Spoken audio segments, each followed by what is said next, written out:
Hello student, welcome back to Toppers Adda. मैं हूं DK sir और आज हम क्लास 10th मैथ का सबसे इम्पोर्टेंट चैप्टर बिल्कुल बेसिक से आसान तरीके और ट्रिक्स के साथ पढ़ने वाले हैं। अगर आपको मैथ कठिन लगता है या क्वेश्चन जल्दी सॉल्व नहीं होते हैं तो आज का ये वीडियो आपके लिए बहुत ही यूजफुल होने वाली है, क्योंकि यहाँ हम रटेंगे नहीं बल्कि कॉन्सेप्ट को इतना आसान समझेंगे कि क्वेश्चन देखते ही आंसर दिमाग में आ जाएगा।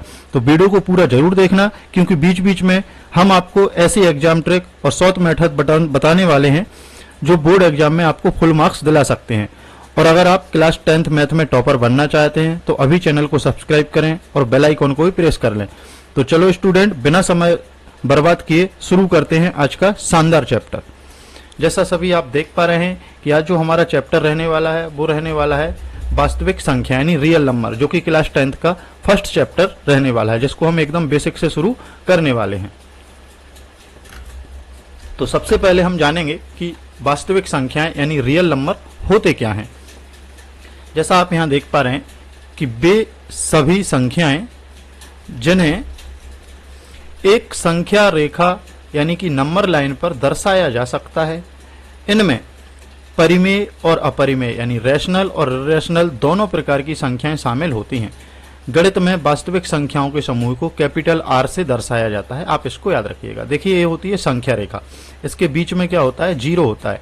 हम जितनी भी संख्याएं देखते हैं गणित में वो सब की सब ज्यादातर क्या होती हैं, वास्तविक संख्याएं होती हैं, सिर्फ एक अपवाद को छोड़कर, है ना, इमेजिनरी नंबर, जो कि आपके सिलेबस में नहीं है। चूंकि हम यहाँ पे टोटल बोर्ड एग्जाम को लेकर तैयारी करने वाले हैं तो आपके सिलेबस में सिर्फ जो चीजें हम उन्हीं को पूरा अच्छे से पढ़ने वाले हैं, तो आप वीडियो में लास्ट तक बने रहिएगा। अब जानते हैं हम वास्तविक संख्याओं के मुख्य प्रकार कि वास्तविक संख्याएं कितने टाइप्स की होती हैं। तो वास्तविक संख्याओं के अंतर्गत निम्नलिखित संख्याएं होती हैं। जैसे सबसे पहले आता है परिमेय संख्या यानी रैशनल नंबर। तो वे संख्याएं जिन्हें P बटे Q के रूप में लिखा जा सकता है। याद रखिए बच्चों, वे संख्याएं जिन्हें P बटे Q के रूप में लिखा जा सकता है, जैसे 2, 3/4, 0.5, है ना। और भी बहुत सी संख्या हो सकती हैं। जैसे हम दो की बात करें तो इसको हम लिख सकते हैं 2/1, यानी कि इसको हम P बाय Q के फॉर्म में लिख सकते हैं। यहाँ P की वैल्यू कितनी है, 2 है, और Q की वैल्यू कितनी है, 1 है। लेकिन आपको याद रखना है यहाँ पे कि वे सभी संख्याएं जिन्हें हम P बटे Q के रूप में लिख तो सकते हैं, जहां P और Q दोनों क्या होना चाहिए, आपके इंटीजर यानी पूर्णांक होना चाहिए, और Q जो है यह नॉट इक्वल टू होगा 0 के, यानी कि Q की वैल्यू कभी भी 0 नहीं हो सकती। तो आपको ये याद रखना है। जैसे यहाँ पे आपने उदाहरण देखा था इसका कि 2 लिखा था, तो 2 के बटे में कुछ नहीं है, इसका मतलब क्या होता है, 1। यानी कि जब हम इसको P बटे Q के फॉर्म के रूप में लिखेंगे तो हम इसको क्या लिख सकते हैं, 2/1 लिख सकते हैं। जहां P की वैल्यू कितनी है, 2 है, और Q की वैल्यू कितनी है, 1 है। तो Q की वैल्यू 0 नहीं है, मतलब एक परिमेय संख्या है। वही हम देखें 3/4, यहाँ P का मान कितना है, 3, और Q का मान कितना है, 4। तो ये भी हमारा एक रैशनल नंबर है। अगर हम 0.5 की बात करें यानी दशमलव की संख्याओं की बात करें, तो आप सभी जानते हैं कि जब दशमलव हटता है तो इसके बटे में संख्या आ जाती है। जितने अंकों के बाद दशमलव लगा होता है उतने ही 0 यहाँ पे लिख दिए जाते हैं 1 के साथ। तो ये हो जाएगा आपका, इसको जो हम सॉल्व करेंगे तो ये आ जाएगा 1/2, है ना। यानी कि P की वैल्यू 1 है और Q की वैल्यू 2 है। यहाँ Q का मान आपने देखा किसी में भी 0 नहीं आया। तो परिमेय संख्याएं क्या होती हैं, आप याद रखिएगा कि वे सभी संख्याएं जिन्हें हम P बटे Q के रूप में लिख सकते हैं, जहां P और Q क्या होंगे, हमारे पूर्णांक होंगे, और Q 0 के बराबर कभी नहीं होगा, यानी Q नॉट इक्वल टू 0 होगा। अब ये परिमेय संख्याओं में कौन कौन सी संख्याएं आ सकती हैं, तो सबसे पहले आती है प्राकृत संख्या। प्राकृत संख्या क्या होती है, वे सभी संख्याएं जो हमें प्रकृति के द्वारा प्रदान की गई हैं उनको हम प्राकृत संख्याएं कहते हैं। जैसे आपने बचपन में जब गिनती शुरू की होगी सीखना, तो आपने कहाँ से शुरू की थी, या जब भी हम किसी चीज को काउंट करते हैं तो हम 1 से शुरू करते हैं, और 1 से शुरू करके इसको कहाँ तक ले जाते हैं, इन्फिनाइट तक ले जाते हैं, यानी अनंत तक ले जाते हैं। तो वे सभी संख्याएं जो 1 से शुरू होती हैं, जैसे 1, 2, 3, 4 इस तरीके से, और ये कहाँ तक जाती हैं, इन्फिनाइट तक जाती है, यानी अनंत तक, गिनती कभी भी खत्म नहीं होती। तो ऐसी संख्याओं को हम क्या कहते हैं, प्राकृत संख्याएं कहते हैं। दूसरा आता है पूर्ण संख्याएं।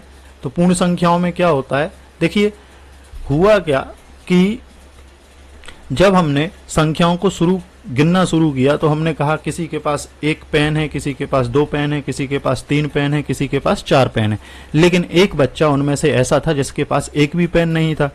तब बात आई कि अब इसको हम कैसे लिखेंगे, है ना। जिसके पास कुछ भी एक भी पेन नहीं था उसको हम कैसे लिखेंगे। तो तब जाके जीरो का इन्वेंशन हुआ। और सबसे अच्छी बात क्या है कि जीरो का इन्वेंशन सबसे बाद में हुआ है और इंडिया में ही इसका इन्वेंशन हुआ है। तो पूर्ण संख्याओं के लिए हम क्या कह सकते हैं कि यदि हम प्राकृत संख्याओं में जीरो को शामिल कर दें, देखिए प्राकृत संख्याएं कहां से शुरू हुई, 1 2 3 4 इस तरीके से कहां तक गई, इन्फिनाइट तक। और अगर इनके साथ हम जीरो को भी शामिल कर दें तब ये हमारे क्या बन जाते हैं, पूर्ण संख्या यानी कि होल नंबर बन जाते हैं। तो आपको याद रखना है ये दोनों बातें कि प्राकृत संख्याएं क्या होती हैं, तो 1 से शुरू होकर अनंत तक जाने वाली संख्याओं को प्राकृत संख्याएं कहते हैं। पूर्ण संख्याएं क्या होती हैं, यदि प्राकृत संख्याओं के साथ हम जीरो को भी शामिल कर लेते हैं तो वह पूर्ण संख्या बन जाती है। अब बात करें हम पूर्णांक की यानी इंटीजर की। तो आपने देखा होगा जब भी हम गणित के सवाल पढ़ते हैं या गणित पढ़ते हैं तो कहीं किसी संख्या के आगे माइनस लगा होता है, किसी संख्या के आगे प्लस लगा होता है ना,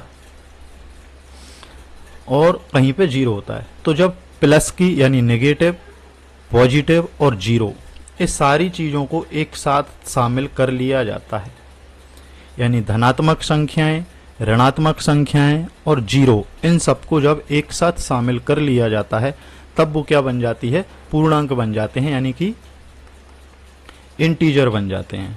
क्या बन जाते हैं, इंटीजर। तो तीनों बातें आपको याद रखनी है। सबसे पहले आपको क्या याद रखना है, परिमेय संख्याएं क्या होती हैं। तो वे संख्याएं जिन्हें हम p/q के रूप में लिख सकते हैं, जहां p और q पूर्णांक होते हैं और q बराबर नहीं होता है जीरो के, यानी q is not equal to zero. इन्हीं परिमेय संख्याओं के कुछ टाइप्स होते हैं। जैसे प्राकृत संख्याएं क्या होती हैं, तो 1 से शुरू होकर अनंत तक जाने वाली संख्याओं को हम प्राकृत संख्याएं कहते हैं।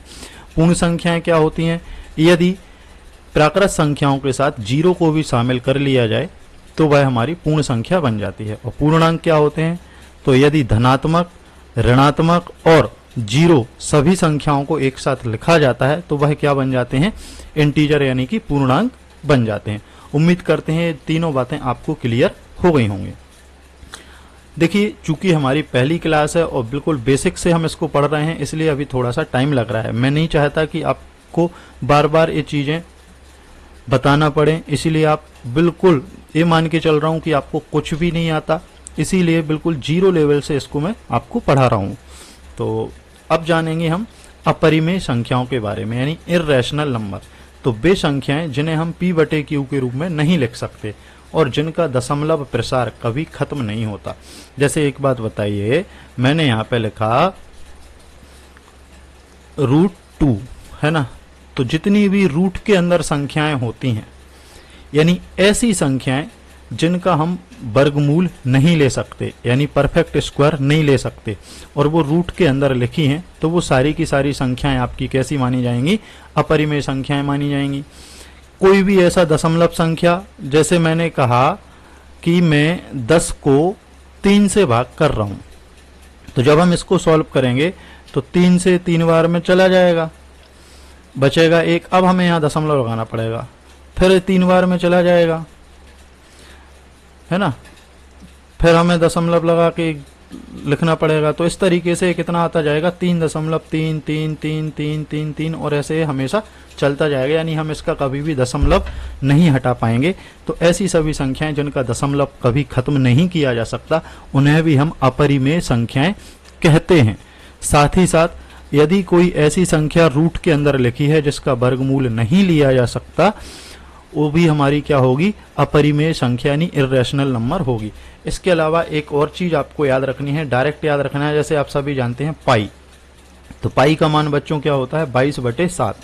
जब आपसे पूछा जाए कि 22/7 कैसी संख्या है, तब आपका आंसर जाएगा हमेशा ये कैसी संख्या है, परिमेय संख्या। लेकिन अगर आपसे पूछा जाए कि पाई कैसी संख्या है, तो पाई कैसी संख्या आपकी, अपरिमेय यानी इर्रेशनल। ये दोनों बातें आप विशेष याद रखिएगा। पाई का मान जो है वो परिमेय संख्या है और जो पाई का चिन्ह है वो एक अपरिमेय संख्या है। यहाँ कुछ उदाहरण दिए गए हैं, जैसे पूर्णांक के उदाहरण दिए गए हैं, जैसा हमने आपको बताया कि माइनस की भी हो सकती है, प्लस की भी संख्या हो सकती है और जीरो भी हो सकता है। वहीं अगर हम भिन्न की बात करें, जैसे 1/2 और -7/3, आपको यहाँ पे एक चीज और याद रखना है कि जितनी भी भिन्न होती हैं ये सब कैसी संख्या होती हैं, आपकी परिमेय संख्याएं होती हैं। ये बात सत्य है, लेकिन जितनी भी परिमेय संख्याएं हैं यह भिन्न हो ऐसा जरूरी नहीं है ना। अब हम बात करें, जैसे यहाँ पे देखिए दशमलव की संख्याएं क्या होती हैं, जैसे 2.5, जब हम इसका दशमलव हटाएंगे तो इसका दशमलव खत्म हो जाएगा और इसको हम सॉल्व करेंगे तो 5 से काट लेते हैं 5 बार में, 5 से काट लेते हैं 2 बार में, है ना। तो 5/2 यानी हम इसको p/q के रूप में लिख सकते हैं। तो ये हमारी परिमेय संख्या है। वहीं अगर हम बात करें 3.14 जो कि पाई का मान होता है, जब हम इसका दशमलव हटाएंगे तो ये दशमलव पूरी तरह से नहीं हट पाएगा क्योंकि एब्सोल्यूट वैल्यू नहीं है, ये अभी और आगे ऐसा चलता रहेगा। अब देखिए वर्गमूल क्या होते हैं, जैसे रूट के अंदर 2 लिखा है, रूट के अंदर 2 लिखा है, तो आप खुद बताइए क्या 2 का वर्गमूल निकालना पॉसिबल है? नहीं है। तो रूट के अंदर एक ऐसी संख्या लिखी है जिसका वर्गमूल नहीं निकाला जा सकता, इसीलिए यह हमारी कैसी संख्या होगी? अपरिमेय। वहीं अगर हम √5 की बात करें तो 5 का भी वर्गमूल नहीं निकाला जा सकता, यानी कि परफेक्ट स्क्वायर नहीं है, तो ये दोनों हमारी कैसी संख्याएं हैं? अपरिमेय संख्याएं हैं। उम्मीद करते हैं यहाँ तक की बातें आपको क्लियर होंगी। अगर आपकी सारी बातें समझ में आई हैं तो वीडियो को लाइक शेयर जरूर कर दीजिएगा और कमेंट बॉक्स में जल्दी से लिख दीजिएगा कि हाँ सर यहाँ तक सब कुछ क्लियर है। तो हम आगे बढ़ते हैं, आप इसका स्क्रीनशॉट ले लीजिए, फिर हम आगे बढ़ते हैं। अब हम जानेंगे प्राइम नंबर क्या होते हैं, यानी अभाज्य संख्याएं क्या होती हैं। बहुत ध्यान से देखिएगा क्योंकि जो आपका चैप्टर रहने वाला है, पूरा चैप्टर 1 वो इन्हीं पर आधारित रहने वाला है। तो प्राइम नंबर को बहुत अच्छे से हम समझने वाले हैं। सबसे पहले इसकी डेफिनेशन समझ लेते हैं कि वे प्राकृत संख्याएं जो 1 से बड़ी हों और केवल 1 या स्वयं से विभाजित होती हैं उन्हें हम प्राइम नंबर या अभाज्य संख्याएं कहते हैं, जैसे 2, 3, 5, 7, 11, है ना। डेफिनेशन से आपको अभी पूरी तरह से क्लियर नहीं हुआ होगा, मैं आपको ऐसे बताता हूं। आपको ध्यान रखना है कि वे सभी संख्याएं जो 1 से बड़ी होना चाहिए और केवल 1 और स्वयं से विभाजित। जैसे अगर मैं आपसे पूछूं कि बच्चों ये बताइए कि 2 में हम किस किस संख्या का भाग लगा सकते हैं जिससे कि पूरा भाग इसमें चला जाए, तो आपका जवाब होगा सर 1 का भाग लग सकता है और 2 का भाग लग सकता है। ओके ना। इसके अलावा और कोई संख्या का भाग इसमें पूरा जा सकता है क्या? नहीं जा सकता। इसी तरीके से मैंने कहा बच्चों 3 में बताइए कि 3 में हम पूरा कौन कौन सी संख्याओं का भाग दे सकते हैं, तो आपका जवाब होगा सर 1 का और 3 का। अगर मैंने यहाँ पे संख्या ले ली 5 में भी किस किस का भाग जाएगा पूरा, तो 1 का और 5 का। अगर मैंने संख्या ले ली 7 तो 7 में भी किसका जाएगा? 1 का और 7 का। अगर मैंने संख्या ले ली यहाँ पे 11 तो इसमें भी काय से कटेगा? 1 से और 11 से। तो आपने क्या देखा कि जितने भी ये हमारे नंबर थे ये सब 1 से बड़े थे। इसके साथ साथ इनमें जो भाग जा रहा था या तो यह 1 से कट रही थी या खुद से कट रही थी। जैसे 2 देखिए काय से कट रहा था? पूरा 1 से या फिर खुद स्वयं से। इसी तरीके से 3 काय से कटा? 1 से और 3 से। 5 काय से कटा? 1 से और 5 से। 7 काय से कटा? 1 से और 7 से। 11 काय से कटा? 1 से और 11 से। तो आपने क्या देखा यहाँ पर? आपने देखा कि ऐसी सभी संख्याएं जिनमें या तो 1 का पूरा भाग जाएगा या उनके स्वयं का यानी इट सेल्फ का भाग जाएगा पूरा, ऐसी सभी संख्याओं को हम अभाज्य संख्याएं कहते हैं। और याद रखिएगा ये संख्या हमेशा 1 से बड़ी होती हैं। वहीं अगर मैंने यहाँ पे एक संख्या ले ली, मान लीजिए 9, आप बताइए इसमें किस किस का भाग जा सकता है? तो आपका जवाब होगा कि सर इसमें 1 का पूरा भाग चला जाएगा, 3 का पूरा भाग चला जाएगा और 9 का पूरा भाग चला जाएगा। क्या इसके अलावा किसी और का जा सकता है? तो नहीं जा सकता। लेकिन हमने क्या देखा कि जो यहाँ पे संख्याएं थी इनके जो फैक्टर थे वो कितने आ रहे थे? सिर्फ 2 संख्याओं से कट रहे थे, है ना। सिर्फ 2 संख्याओं से कट रहे थे, एक तो 1 और दूसरा संख्या खुद, उन्हीं से कट रहे थे। लेकिन 9 में क्या हुआ? इसके टोटल फैक्टर कितने आ गए हमारे पास? 3 आ गए। 1 से भी कट रहा है, 3 से भी कट रहा है और 9 से भी कट रहा है। तो आपको ऐसे भी याद रख सकते हैं कि बे अभाज्य संख्याएं बे संख्याएं जिसके सिर्फ 2 गुणनखंड हो सकते हैं, या तो 1 या संख्या खुद। तो ऐसी संख्याओं को हम अभाज्य संख्याएं कहते हैं। अगर इनके गुणनखंड 2 से कम या 2 से ज्यादा आ जाते हैं तो वो फिर अभाज्य संख्या नहीं रहती। जैसे 9 के केस में क्या हुआ था, यहाँ पे इसके जो अभाज्य गुणनखंड हैं वो कितने निकल कर आ गए थे, टोटल 3 निकल के आ गए थे, है ना। तो अब इसको हम अभाज्य संख्या नहीं मानेंगे। एक और संख्या ले लेते हैं हम, जैसे 6 ले लेते हैं। तो 6 काय से कट रहा है, पूरा पूरा 1 से, 2 से, 3 से और 6 से। तो आपने देखा इसके जो टोटल फैक्टर नंबर हैं वो कितने आ चुके हैं, 4 फैक्टर आ चुके हैं। जबकि अभाज्य संख्याओं की शर्त क्या है कि इनके सिर्फ और सिर्फ 2 गुणनखंड हो सकते हैं, ना तो 2 से ज्यादा ना 2 से कम, है ना। और वो 2 गुणनखंड कौन कौन से हो सकते हैं, एक तो 1 हो सकता है और एक संख्या स्वयं हो सकती है। तो हमारी 6 भी कैसी संख्या है, अभाज्य संख्या ना होकर यह एक भाज्य संख्या है ना। यहाँ पे एक विशेष बात आपको याद रखना है कि 2 एकमात्र सम अभाज्य संख्या है। जी हाँ बच्चों, जब भी हम अभाज्य संख्याओं को लिखते हैं तो सबसे छोटी अभाज्य संख्या क्या मानी जाती है, 2 मानी जाती है। सबसे छोटी जो अभाज्य संख्या है वो 2 मानी जाती है। इसके साथ साथ 2 एक ऐसा नंबर है जो एकमात्र सम अभाज्य संख्या होती है। इसके अलावा कोई भी ऐसी अभाज्य संख्या नहीं है जो सम होगी, है ना। जैसे यहाँ पे जो भी संख्याएं लिखी हैं ये देखिए सारी की सारी विषम संख्याएं लिखी हैं, लेकिन 2 एकमात्र ऐसी संख्या है जो सम होने के साथ साथ अभाज्य भी है। तो आपको याद रखना है, अगर पूछा जाता है कि सबसे छोटी अभाज्य संख्या क्या है तो 2 है। अगर आपसे ऐसे पूछा जाता है कि सबसे छोटी सम अभाज्य संख्या कौन सी है या एकमात्र सम अभाज्य संख्या कौन सी है, तो आपका आंसर होगा कि 2 है। उम्मीद करते हैं अभाज्य संख्याओं के बारे में आपको ये जानकारी बहुत अच्छी लगी होगी और सारी बातें आपके दिमाग में क्लियर हुई होंगी। अब हम सीखेंगे अभाज्य गुणनखंड यानी कि प्राइम फैक्टर कैसे निकालते हैं। प्राइम फैक्टर कैसे ज्ञात करते हैं, है ना। तो आपने बचपन से ही इनको बहुत अच्छे से निकालना सीखा होगा। फिर भी हम यहाँ पे आपको 1-2 टाइप बता देते हैं, 1-2 का निकाल के। बाकी के जो आप देख रहे हैं ये आप होमवर्क में जरूर बताइएगा, कमेंट में इनका निकाल के। जैसे हमें पहली संख्या दी गई है बच्चों 140, है ना। आप याद रखिएगा कि जिसके लास्ट में 0 होगा उसमें हमेशा हमें शुरू करना है 2 से भाग देना। तो जब हम इसको 2 से भाग देना शुरू करेंगे तो 2 से 7 बार में 14 पूरा कट जाएगा, 0 का 0। फिर 2 से काटेंगे तो ये 5। अब जैसे ही 5 आ गया तो इसमें हम हमेशा किसका भाग देंगे, 5 का या 3 का। तो 3 से तो ये कटेगा नहीं, तो 5 से भाग दे लेते हैं तो कितना आ जाएगा, 7। और 7 से इसको काटेंगे एक बार। कब तक ऐसा करना है आपको, जब तक कि लास्ट में 1 ना आ जाए। तो जो 140 के फैक्टर आपके निकल कर आए हैं वो क्या क्या है, देखिए 2, 2, 5 और 7। हम इसको इस तरीके से लिख सकते हैं 2 गुणा 2 गुणा 5 गुणा 7।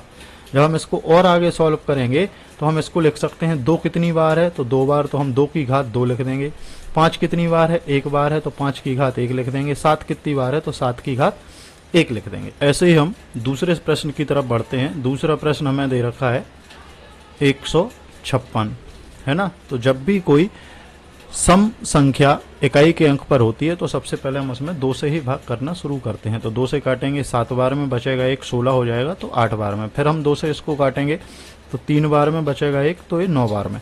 फिर अब इसको 3 से काटते हैं क्योंकि 2 से तो कटेगा नहीं, यहाँ विषम संख्या आ गई, तो 3 एकम 3, 3 तिया 9। फिर इसको 13 से ही काटना पड़ेगा क्योंकि 13 एक हमारी अभाज्य संख्या है।